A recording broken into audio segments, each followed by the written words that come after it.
guys, welcome back to the channel. In today's video we are talking all about ways you can preserve food.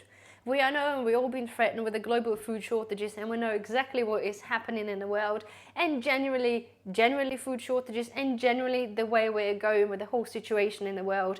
Having and able to preserve your own food is very important. As any prepper will know, guys, it's all great of buying tins, absolutely. You got the money, you have to stock up, but it's also other ways that we can do ourselves to basically preserve our own produce or the stuff we'll buy on sale. Basically all the means we have to make the best of the things that are currently available. It is pretty much self-explanatory, but I just thought I'll go through those through the list of things and how we can do this for the people who may be just starting prepping and unsure of what to do and how to potentially preserve the food. So number one, and it's probably the best one to preserve the food, but it's the most expensive one, is a freeze dryer. I know in States, guys, a lot of you who can afford to have them, and they are apparently one of the best things to have because the freeze-dried food pretty much lasts indefinitely if stored correctly. I've done some research in UK, and for us to buy a Harvest Right freeze dryer, I think the medium size, I think the cheapest we can have is like 3,600, which is probably, I think, similar to what the money you guys have in the States, but it's ridiculous amount of money. It sounds really kind of like great thing to have. I would love to have it. And I said to my husband, if at any point I have enough money to buy one, I'll buy one, and I have to start business of making a freeze-dried food. Because the freeze-dried food is like ridiculously expensive. It's been going up and up in price. And of course, since more people are prepping, the word's out there. And of course, companies like everybody else putting up the prices up because, well, there's a demand there. So that's what they do. But anyway, freeze-drying is probably the ultimate long-term food storage. But anyway, this is not everybody can afford this, and yeah, basically moving on. The next best thing is from freeze drying is dehydrating food, and I've done a video on the dehydrating foods. Some may link, I'll put somewhere up there. Basically, dehydrating food is basically drying your food in either dehydrator or your oven on a low temperature. That means you can pick up a produce. For example, here I have broccoli. You blanch the broccoli and then you dry this at low temperature for about 8 to 10 hours until it's dry. So that will be okay to sit in this jar with that oxygen absorber for probably a year or so, no problem at all, if not longer. I can put oxygen absorber and they'll be good for a good 5 years, if not longer, if it's sitting in a cool dark cupboard. So this is really easy, and you can do this with many things. I only have got broccoli and a carrot here as an example, but if you do want to watch the video by dehydrating, I've gone through a few of the things you can dehydrate, because you can pretty much dehydrate anything that you want. Okay, so next thing, we've got a pressure canning and hot water bath canning. If you've got a pressure canner, or if you want to get a pressure canner, that's one of the most amazing things. I still don't have one. I really want one, but they're stupidly expensive in UK. They're, I think, double the price they are in States. And because I've got the induction hob, it's even harder, because majority of the ones that are done, I think they are made for normal hobs. But nonetheless, if you don't have a pressure canner, that's fine. You can still use it, but you can use the canning method, but you use it with the hot water bath canning. That means that rather than creating the pressure, you basically put your produce in a jar and then you boil the jar like you could do in a saucepan anyway. Basically creates a vacuum in your jar and it seals the product. It's only acceptable for certain things like jams, and like you could do pickles, but obviously it's not okay for the meat, because I read up a lot and apparently some people suggested you can do this in a general pressure cookers, but apparently it's not good. So I wouldn't risk it unless I have a proper thing. But to be able to do jams, and it's absolutely perfect. Okay, so next thing is basically salting and curing.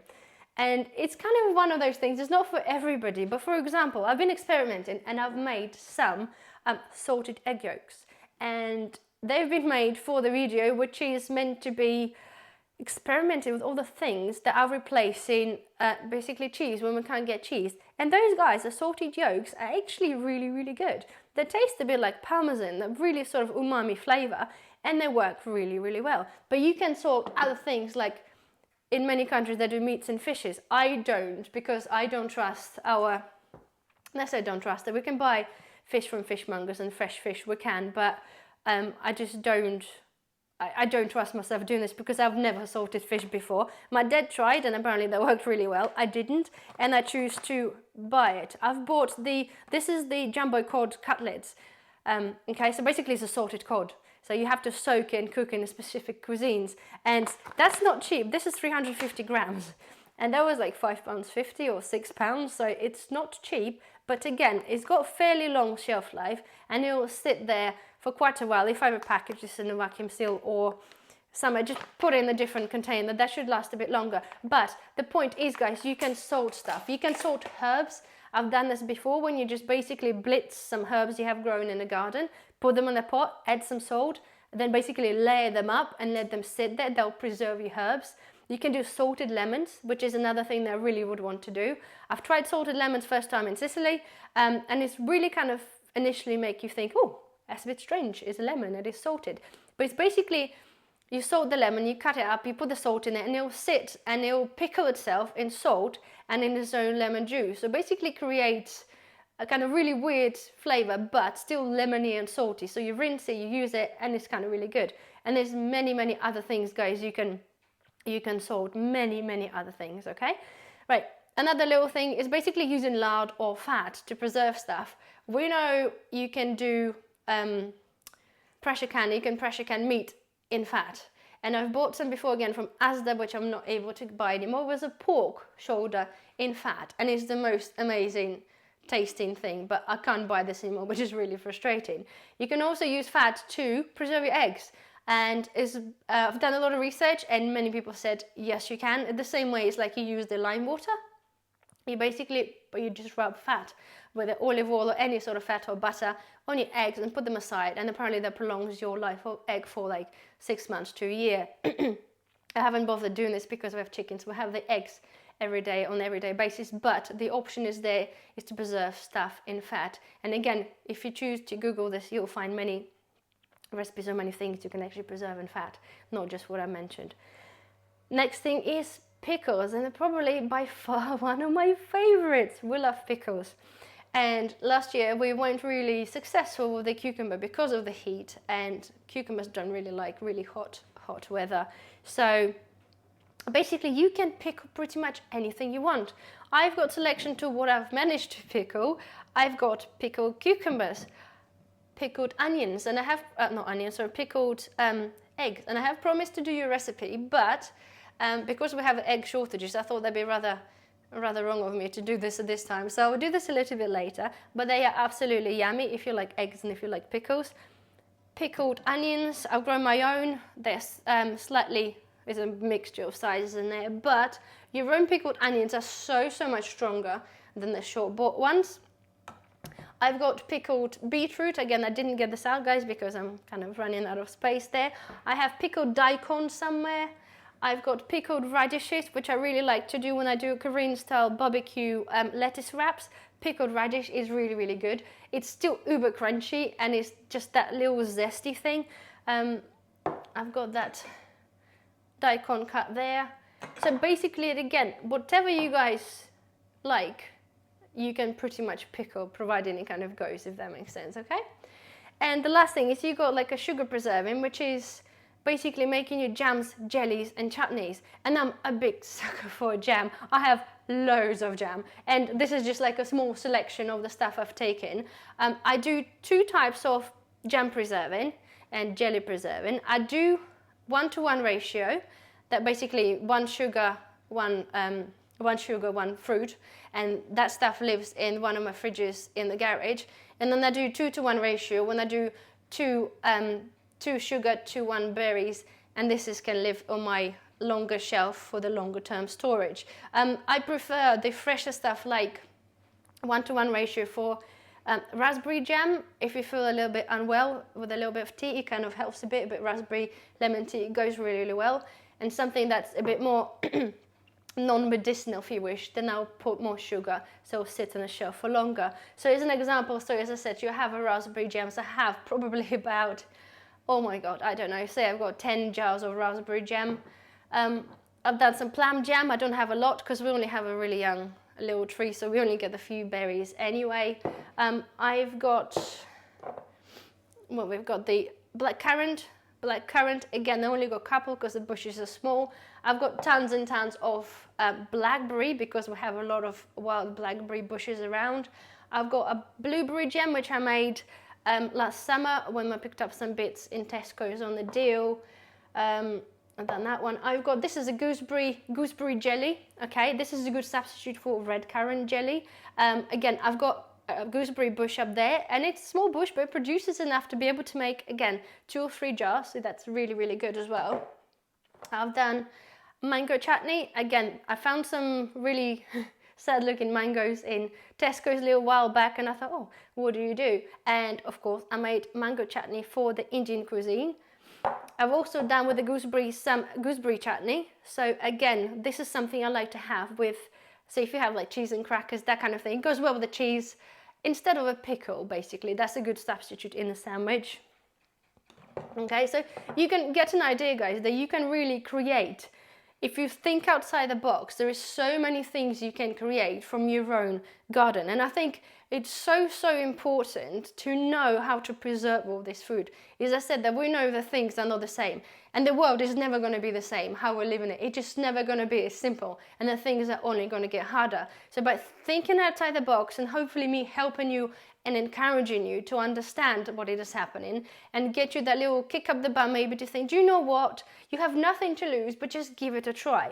One thing, right? Thinking outside the box, hopefully you're gonna love me for it, is a banana jam, okay? Banana jam. You think like, what? Yeah, banana jam. You make it the same way, and I do 1-to-1 with the banana because the banana got a lot of sugar and it's quite dry. So 1 banana, like 1 kilo banana, 1 kilo of sugar, and it works really, really well. It is absolutely yummy on pancakes. You would not believe the texture. Well, you can't really tell, but it's a bit more like a trickle syrup because it just works out runny, but it's so tasty. It brings out the sweetness, caramelization of sugar and banana. It just goes so well. I told my mum about it and she tried it, and I was like really surprised that it's actually it's so good. Again, something that's very cheap and you can still cheaply buy right now. You can make yourself some banana jam. Like, you can preserve this. Again, I have done this, oh my God, a few months back. It's sitting in my fridge because it's 1-to-1, so, and it's absolutely fine. You will know, guys, because I have obviously water bathed it, so it's sealed. If I use the lids that are got the little pop of stuff, so you know it's sealed and it's okay to consume. And whilst I'm there as well, I forgot to mention as well, Christmas time, Tesco's did a lot of the, what are they called? Oh, chestnuts. And I'm like, oh, okay. But they were like literally pretty much a giveaway. And I'm like, okay, what do? Chestnuts in sugar syrup. Again, is one of the things, the preserving part. Not necessarily jam, it's not a chutney, but yet we're preserving something that we can find cheaply in the season and then have this throughout the year. It is very, very good. And I think last but not the least, guys, is I've got my, I'm reusing the apple cider vinegar thing, but make your own vinegars, okay? If you do use vinegar, we've got chickens, and my husband's parents got like apple trees, so we have apples, and I've made, and I've showed you in one of the videos, about 20 liters of apple cider vinegar, because apple cider vinegar is good for our health, and it's also good for my chicken health. So we add that water to, add this to the chicken's water to basically maintain their internal and good digestion, basically. And if you think the apple cider vinegar, I think it's about £1 for half a litre. I've got 20 litres, and it really didn't cost me anything apart from just my time and a couple of containers to keep it in.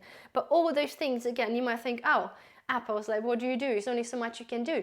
You can still make an apple jam, you can freeze apple, you can make apple jelly, you can make apple sauce, and you can make vinegar, and you can make cider. So there's things out there. So my encouragement to you guys, and the purpose of this video, is to trying to get the inspiration, think outside the box, and actually think, if you have an access to something or grow something, just think, do you know what, let's give this year a go. Let's try one thing. You don't have to try all of it. Just pick one thing you want to do, either pickling or salting or whatever, and just give it a go. You have absolutely nothing to lose, but you have a lot to gain.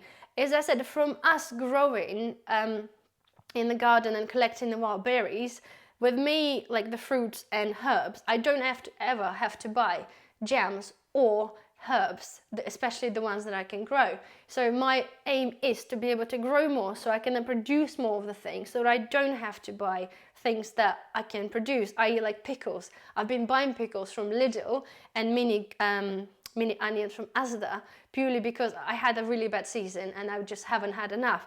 But I'm going to try harder, and then now I've seeded earlier and I've seeded more to be able to hopefully protect me from basically the errors and things that happen in a growing season. So anyway, please take away something, guys. I really do hope that at least some of you take away the inspiration and will give something a go. As I always say, if you have any questions, please do comment below. I do normally answer all the questions if I see them, and I'm trying to basically make sure that I do anyway. And please don't forget to like, it helps us, subscribe as well. It all helps to grow our channel, and I will hopefully see you in the next video. Bye bye.